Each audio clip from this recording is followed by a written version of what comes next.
पहले इसमें डीपी त्रिपाठी साहब का रुख करें। त्रिपाठी साहब, अभी से क्या दिखाई देता है, क्या होने वाला है?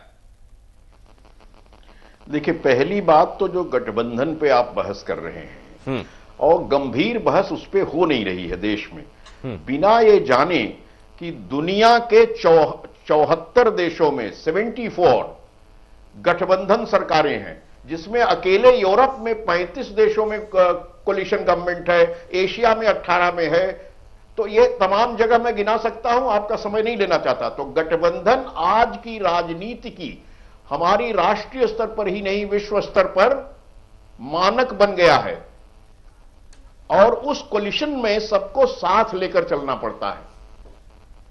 मैं हमेशा एक वाक्य कहता रहा हूं कि basic principle of a coalition is please follow the coalition course, not the collision course. आपस में झगड़ा नहीं करें, आपस में विमर्श के जरिए समस्या का समाधान करें। और उसका एक रूप भारत की राजनीति में निकल रहा है, अलग अलग तरीके से निकल रहा है। जैसे अब एक उदाहरण आपने हमारी पार्टी का जिक्र किया, एनसीपी का। हमारी पार्टी के महाराष्ट्र में, केंद्र में कांग्रेस के साथ है, यूपीए के हम जिम्मेदार घटक दल हैं। अभी आपने जिक्र किया कि पवार साहब ने यह कहा कि रणनीति बनाने के लिए एक बैठक करनी चाहिए। वो उन्होंने सोनिया जी से कहा है कि हमको जल्दी चुनाव की तैयारी करने के लिए, कल की राजनीति के लिए रणनीति बनानी जरूरी है जी, और सबको मिलजुल के बैठना चाहिए यूपीए में। नहीं, वैसे जब आपने कहा कि भी कहा कोएलिशन, एक बार और सुन लीजिए। हाँ जी, कहिए जी। आपने कुछ कहा, आपको मैं अगर आप मुझे अलाउ कर रहे हैं तो मैं आपसे ये कह रहा था कि जब आप ये कहते हैं कि गठबंधन निभाया जाए, वहां पे कोलिजन ना हो, ये जब आप कहते हैं तो क्या आप मानते हैं कि इस लिहाज से जो दो बड़ी पॉलिटिकल पार्टीज हैं उनमें से किसी को ज्यादा नंबर दिए जा सकते हैं गठबंधन को साथ में लेकर और सबकी सुनने और कॉमन मिनिमम प्रोग्राम तय करने और उसके तहत आचरण करने के लिहाज से? जी हां, वो व्यवहार में देखना चाहिए। जैसे हमारी ये मान्यता है एक जिम्मेदार घटक दल के रूप में कि कांग्रेस को तो बाहर जाने की भी जरूरत नहीं है देश में। खुद वो केरल के अपने तजुर्बे से, जहां यूडीएफ चल रहा, अभी यूडीएफ की सरकार है, वहां कैसे घटक दलों को उनका उचित प्रतिनिधित्व हर क्षेत्र में दिया जाता है, कैसे उनसे विमर्श होता है, बातचीत होती है। तो ये सब बातें परस्पर करनी होंगी। कांग्रेस ने अभी तक केंद्र में जिस उचित तरीके से गठबंधन को सब घटक दलों की राय से चलाना चाहिए, वो प्रक्रिया अभी पूरे समुचित तरीके से नहीं शुरू की है। कोऑर्डिनेशन कमेटी बनी, अब कोऑर्डिनेशन कमेटी की नियमित बैठकें होनी चाहिए। हमने एक बात कही है, देखिए यहां पे, चलिए त्रिपाठी साहब, थोड़ी देर के लिए आपको रोक रहा हूं, आपके पास वापस लौटूंगा। आपने ये एक तरीके से ये इल्जाम जितना आप आयद कर रहे हैं कांग्रेस के ऊपर कि देखिए वो जैसा करना चाहिए वैसा व्यवहार नहीं कर रहे हैं, वैसा ही इल्जाम जनता दल यूनाइटेड की तरफ से भारतीय जनता पार्टी पर लगाया जा रहा है। कहा जा रहा है कि गठबंधन को जैसे चलाना चाहिए वो वैसे चला नहीं रहे हैं। और सुधांशु साहब, आज तो आपके एक और महत्वपूर्ण अलाई ने यह कह दिया, जिन्होंने पहले यह कहा था जब बाला साहेब जिंदा थे तो उन्होंने कहा था कि सुषमा जी, अब उसके बाद उन्होंने कहा कि हाँ वो तब था लेकिन मोदी जी का नाम तब नहीं चल रहा था। ये उद्धव ने क्लियर किया। चलिए उम्मीद बंधी की, चलिए जिस लाइन पर भारतीय जनता पार्टी में कुछ लोग सोच रहे हैं वैसे कुछ अलाई भी सोच रहे हैं, लेकिन आज ये कह दिया गया कि ठीक है उनको प्रोजेक्ट करेंगे तो कुछ सीट्स बढ़ जाएंगी लेकिन बड़ा नुकसान होगा, आपके कई अलाइज आपसे बिछड़ जाएंगे। सुधांशु साहब, प्रश्न क्या है दिनेश जी? प्रश्न यह है कि गठबंधन की राजनीति में जो बड़ी पार्टी होती है उसमें समायता होनी चाहिए, इसमें कोई विवाद हो सकता है क्या? और दूसरी बात यह है कि गठबंधन की राजनीति चलाने के लिए परिपक्वता की जरूरत होती है, उसमें संवाद की जरूरत होती है और उसमें नियत की जरूरत होती है। जहां तक भाजपा और राष्ट्रीय जनतांत्रिक गठबंधन का सवाल है, हम लोगों ने 6 साल चलाया और इतने दिन से अभी चल भी रहा है। किसी भी गठबंधन में उतार चढ़ाव आते रहते हैं, चाहे वो यूपीए का हो, चाहे हमारा हो, चाहे किसी का हो। अब प्रश्न ये है कि नेतृत्व के विषय को जो आप लेके एक बहुत बड़ा विषय बनाए हुए हैं, मेरा सिर्फ ये कहना है ये इसका चर्चा इस समय बेमानी है, क्योंकि ना तो चुनाव की अभी घोषणा हुई है, ना नेतृत्व के दृष्टि से प्रधानमंत्री का पद खाली है, ना क्या नेतृत्व का तय करना है नहीं करना, इसके कोई फैसले नहीं हुए। उससे पहले देश के सामने जो जटिल समस्याएं हैं उनकी तरफ हम अपना ध्यान। राजीव रंजन साहब, क्यों आप लोग जल्दी मचाए हुए हैं? क्यों इतनी जल्दी आप जवाब चाह रहे हैं? और क्यों आप लोगों को ये लगता है कि अभी सारे सवालों का जवाब मिल जाना चाहिए? नरेंद्र मोदी साहब ने बस 3-4 दिन कुछ जगहों पर जाकर कुछ लोगों को एड्रेस क्या कर दिया, एकदम से आप लोगों के यहां से ये स्वर आने लगे कि ये तो बड़े डेस्परेट है पीएम बनने के लिए। अभी कहां घोषणा हुई है?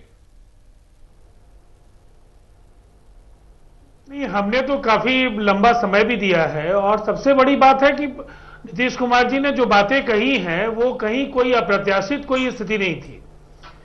नेशनल एजेंडा ऑन गवर्नेंस जो हमारे गठबंधन की बुनियाद है, और 1997 में जब ये अलायंस बना, उस समय नेशनल एजेंडा ऑन गवर्नेंस में जो बातें कही गई हैं और जो कॉमन मिनिमम प्रोग्राम में जो बातें कही गई हैं, उसके ही कंटिन्यूटी में नीतीश कुमार जी की बात नेशनल एग्जीक्यूटिव और नेशनल काउंसिल के जरिए कही गई है।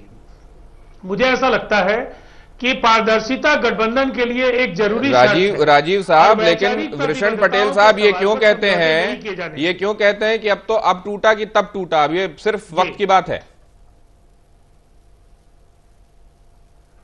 नहीं, ये उनके व्यक्तिगत विचार हैं, लेकिन पार्टी अभी भी आशान्वित है कि ऐसे कई पड़ाव हैं गठबंधन के जब हम लोग असहज हुए हैं और हमने स्थितियों को फिर संभाला, और जो जनादेश है हम लोगों को मिलकर के जो हमारे लक्ष्य है उनको पूरा करने का, उस दिशा में हम आगे बढ़े हैं। इस बार अभी भी पार्टी आशान्वित है, और पार्टी के ही कुछ लोग जब अपनी बातें कहते हैं तो ये उनकी व्यक्तिगत राय हो जाती है। ये सियासत में एक बड़ी अच्छी सुविधा है कि जब पार्टी लाइन पर बातें कही जाएं या जो सूटेबल बातें हैं वो कही जाएं तो वो पार्टी की बातें हैं, वरना ये उनकी व्यक्तिगत राय हो सकती है। लेकिन ये तहसीन पूनावाला साहब, ये चुनाव के मौसम में खास तौर से सहयोगियों का दरकने लगना, जितनी बड़ी आज की हकीकत यह है कि ये कोएलिशन इरा है, क्या ये भी उतनी ही बड़ी हकीकत है कि चुनाव के वक्त सारे लोग एक दूसरे से हाथ छुड़ाकर अपनी अपनी ताकत पहले तौल लेना चाहते हैं और उसके बाद अपनी ताकत के साथ वो नेगोशिएट करना चाहते हैं? ये सिद्धांतों के आधार पर मनमुटाव या एक दूसरे से दूर जाना कम, चुनाव के पहले अपनी पोस्चरिंग, खुद को अलग दिखाना, ये ज्यादा है?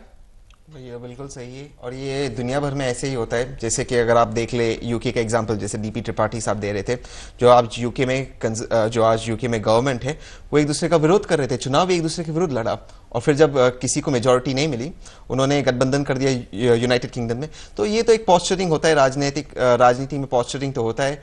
और इस बात की हालात भी ऐसे है कि रीजनल पार्टीज को ज्यादा ताकत मिल रही है, रीजनल पार्टीज की अब इस वक्त हवा चल रही है, रीजनल लीडर्स इस वक्त ज्यादा पावरफुल हो रहे हैं, तो वो अपने बार्गेनिंग करेंगे, अपनी पॉस्चरिंग करेंगे, अपनी कॉन्स्टिट्यूएंसीज को they will play to the galleries. ये तो होना ही है चुनाव के माहौल नहीं, लेकिन क्या ये उन लोगों को जो ये समझते हैं कि हम जिनको जिता रहे हैं वो एक खास एजेंडे के साथ, खास आइडियोलॉजी के लोग हैं और वो वहां जाने के बाद खास बातें हमारे लिए करेंगे, वहां आप जब उनके सामने गए तो आपने खुद को अलग दिखाया, आपको खास तरीके से आपने उनसे वोट हासिल किए और उसके बाद एक दूसरी सुविधा के साथ आपने अपना एक कुनबा बनाया और आपने सरकार चलाई। अमरजीत जी, इससे वो कहते हैं जिसको कि मैंडेट है, वो क्या वैसा ही ट्रांसलेट होता है जैसा लोग सोच रहे होते हैं, या वहां तक पहुंचते पहुंचते चीजें एक अलग रूप ले लेती हैं? बिल्कुल अलग रूप ले लेती हैं, सच्चाई तो यही है, लेकिन जिन्होंने जो सोच करके वोट दिया होता है रियलिटी में वो कुछ और हो जाता है।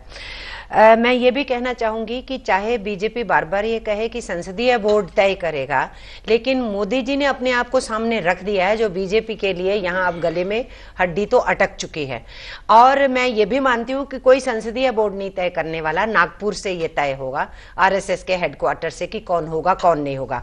मैं ये भी सहमत हूँ जो तहसीम अभी ये कह रहे थे कि इस कोalition की पॉलिटिक्स के अंदर ये बात सही है कि कोई भी कितनी भी अपनी सीटें जुटाएगा और बाद में बार्गेनिंग एतराज किया जा रहा है, और ये एतराज जायज भी लग रहा है। जी, आपका एतराज मुझे मालूम है ये कहाँ हिट करेगी मेरी बात, आपका एतराज मालूम है। आप जवाब दीजिए ना, आपकी पार्टी का अतुल कुमार इंसान होंगे, लेकिन जैसे हम चीजों को देखते हैं राजनीति में, हमारी सोच के हिसाब से ये सही है। तू कौन, मैं खाम खा नहीं सुधांशु जी, आप जो मर्जी बोलिए, लेकिन जो ग्राउंड रियलिटी है वो यही है।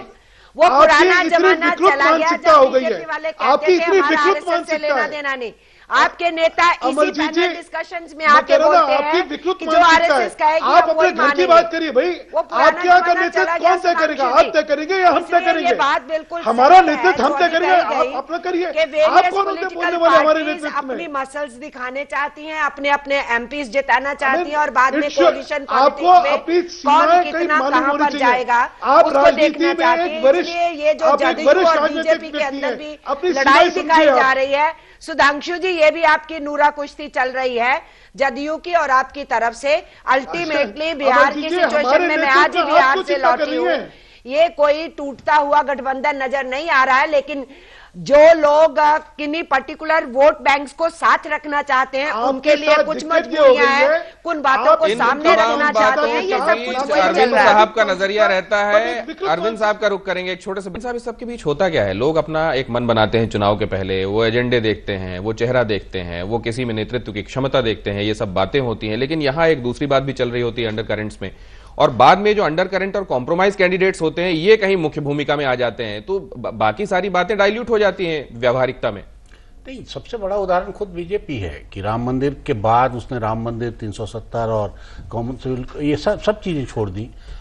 असल मसला वो नहीं है। असल मसला ये है कि जो फ्रेगमेंटेड हमारा समाज जितना है उसमें कोलिशन एक रियलिटी है कि सब लोग को रिप्रेजेंटेशन मिले, सब लोगों की बात ऊपर आए। लेकिन अगर इशू बेस्ड कोलिशन चुनाव के पहले बनते हैं तो वो उतने ही अच्छे होंगे जो कोई डेमोक्रेटिक पार्टी का होता। एक तो उस किस्म का कोलिशन ना हम बनाते हैं ना चलाते हैं, और दूसरा ये है कि चुनाव के बाद भी जो कोलिशन बने उसमें भी ये ईमानदारी नहीं रखी जाती कि मुद्दे। अभी डीपी त्रिपाठी कह रहे थे केरल का उदाहरण, मुझे लगा कि वो बहुत बढ़िया उदाहरण दे रहे हैं, और एक मायने में कम्युनिस्ट पार्टियों का उदाहरण मुल्क में शायद सबसे बढ़िया है कि उन्होंने इतने लंबे समय तक कैसे चलाया कोलिशन। लेकिन उसके अंदर भी एक चालाकी लगातार चलती थी जो अभी इस पॉलिटिक्स में चलती है कि जो सबसे बड़ी पार्टी होगी वो पॉलिसी पे डोमिनेट करने के साथ साथ चुनाव लड़ने वाले सीटों पे डोमिनेट करना चाहेगी, वो टोटल पॉलिटिक्स में डोमिनेट करना चाहेगी, और वो उसकी स्ट्रेटजी का सबसे बड़ा हिस्सा होगा कि हम उसी कोलिशन में जाएंगे जिसमें डोमिनेशन। क्या त्रिपाठी साहब इसीलिए इन्हीं मजबूरियों के चलते ये चुनाव के पहले एक कॉन्ग्लोमरेट बना के लोगों के सामने नहीं जा पाना, क्या यही व्यावहारिक दिक्कतें हैं उसमें? वो दिक्कतें हैं नहीं, असल में कोलिशन वही चला। अभी कह रहे थे हमारे मित्र अभी कि केरल का उदाहरण देखिए, लेफ्ट डेमोक्रेटिक फ्रंट यूडीएफ, ये दोनों किस तरह से डेवलपमेंट कर रहे हैं उस राज्य का। चाहे बुनियादी बातों पर फर्क नहीं है, बंगाल में लेफ्ट फ्रंट कैसे चला इतने वर्षों तक वो आपने देखा। सिर्फ घटक दल ही नहीं गठबंधन की सरकार चलाने में, बल्कि विपक्ष के साथ भी एक अच्छा संबंध रखना पड़ता है। एक उदाहरण मैं देना चाहता हूं आपको जिसे देश को जानने की जरूरत है, कम लोग जानते हैं। श्री अटल बिहारी वाजपेयी देश के प्रधानमंत्री, श्री बीरेन जय शाह को वो गवर्नर बनाना चाहते थे पश्चिम बंगाल का। उन्होंने सबसे पहले पश्चिम बंगाल के नेता ज्योति बासु से पूछा कि ऐसा हम करना चाहते हैं, आपकी क्या राय है, क्योंकि आपकी राय पहले लेंगे। तो वैचारिक मतभेद दोनों में बहुत बड़ा मतभेद था, लेकिन लोकतंत्र में गठबंधन चलाने के लिए ही नहीं, कोई भी सरकार चलाने के लिए एक व्यापक आम सहमति की जरूरत होती है। वही मैं कह रहा हूं आपको कि जो भी कोलिशन चलेगा वो कंसेंसस पॉलिटिक्स, कंसेंसुअल होगा, बेसिक टेम्परामेंट में। अपने साथियों को भी उनका वेटेज देते हुए साथ में चलना होगा। लेकिन अभी कुछ दिनों पहले आपका एक बयान हमने देखा था जब दिल्ली में नरेंद्र मोदी आए, डीपी त्रिपाठी साहब, और उन्होंने अपनी बातें रखी। आपका बयान सब जगह सुर्खियों में था, जिसमें आपने कहा कि देखिए अगर अच्छे कामों से अपने पुराने वैसे दागों को धोना चाहते हैं तो इसमें समस्या क्या है। ये आपकी तरफ से आई हुई बात थी, इसलिए इसका खास वेटेज था। हालांकि ये हो सकता है कि उनकी बात मैं आपसे क्यों पूछ रहा हूं, लेकिन आपको क्या लगता है ये मेरा बुनियादी तौर पे जो कहना है उसको आप सुन लीजिए। बुनियादी तौर पर मैं उस बयान पर कायम हूं, क्योंकि मेरा यह मानना है कि लोकतंत्र में महात्मा गांधी की सीख का पहले सबसे बड़ा सार यह है कि जीवन में खासतौर से लोकतंत्र में शत्रु नहीं होते, विरोधी होते हैं और परिवर्तन की संभावनाएं होती हैं। वही अटल बिहारी वाजपेयी जी ने 1951-52 में हिंदू तन मन हिंदू जीवन नाम की कविता लिखी पूरी, और हिंदुस्तान में सभी को साथ लेकर मर्यादित तरीके से चलने वाले प्रधानमंत्री बने देश में। बिल्कुल। मतभेद के बावजूद भी मैं ये कहूंगा, अगर राजनीतिक विश्वास की बात करनी है तो आपको, अगर हमारा विरोधी बदलता है तो हम उसका स्वागत करेंगे कि अगर मान लीजिए वो कहते हैं कोई अगर शिवराज सिंह चौहान मान लीजिए कोई ग्रोथ रेट बढ़ाते हैं अपने राज्य में, तो हम कह दें कि उन्होंने नहीं बढ़ाया। यानी अगर मैंने ये कहा था, इसको सुन लीजिए फिर से ध्यान से, कि अगर नरेंद्र मोदी जी ये कहें कि सूरज पूरब से उगता है तो मैं कहूं कि सूरज पश्चिम से उगता है, क्योंकि नरेंद्र मोदी ने कहा। बिल्कुल, जो जायज है वो जायज है, लेकिन ये बात जेडीयू क्यों नहीं समझ पा रही राजीव रंजन साहब? कोई विरोधी शत्रु क्यों लगता है? और दूसरा, अटल बिहारी वाजपेयी साहब की एक और वो उक्ति याद आती है जिसमें उन्होंने एक आदमी के इंक्लूजन पर जब उनसे सवाल पूछा गया कि पार्टी विद अ डिफरेंस ऐसे आदमी को क्यों लेकर आ गई, तो उन्होंने कहा हर साधु का एक इतिहास होता है और हर शैतान का एक भविष्य। ये आप एक उनके बड़े अहम घटक दल हैं, आप लोग क्यों नहीं कन्विंस हो पा रहे हैं इन सब चीजों से? दिनेश जी, सबसे पहले अमरजीत जी ने एक बात कही, ये नूरा कुश्ती उन्होंने बताया हमारे यहाँ जो अभी अंतर्द्वंद है, लेकिन निश्चित तौर पर ये वैचारिक प्रतिबद्धताओं का अंतर्द्वंद गठबंधन के अंदर है। गठबंधन चले, ये दोनों दल, गठबंधन के दोनों दल, उनके नेता, उनके कार्यकर्ता और बिहार की जनता चाहती है गठबंधन चले, लेकिन वैचारिक प्रतिबद्धताएं भी बहुत ही महत्वपूर्ण भूमिका है उनकी, और राजनीतिक परसेप्शन भी एक बड़ा सवाल है। अगर 17 वर्षों का हमारा साथ है तो निश्चित तौर पर कहीं ना कहीं हम लोगों के बीच सहमति रही है कई सवालों पर, और उसके आधार पर ही हमने कई कार्यक्रम तय किए, उन कार्यक्रमों को सफलतापूर्वक पूरा किया, 5 संसदीय चुनाव लड़े, चुनाव जीते या हारे हम साथ रहे। और आज अगर जो तो ये सिद्धांतों की प्रतिबद्धता है, ये सूटेबिलिटी के हिसाब से अभी इस वक्त किया जा रहा, और कम से कम जो कहा जाता है कि लालू जी के खौफ की वजह से ये सब बातें की जा रही हैं, वैसा कतई नहीं है। जेडीयू इस बात को रीइंफोर्स करता हुआ अमरजीत की बात सुनते, लेकिन वक्त इजाजत नहीं दे रहा है। सभी मेहमानों को शायद सभी कुछ कहना चाह रहे हैं अब भी, लेकिन यहां माफी के साथ सबसे ये कहना पड़ेगा कि अब और वक्त नहीं बचा है। बहुत धन्यवाद हमारे साथ चर्चा में जुड़ने के लिए आप सभी का। एक ब्रेक के लिए रुके।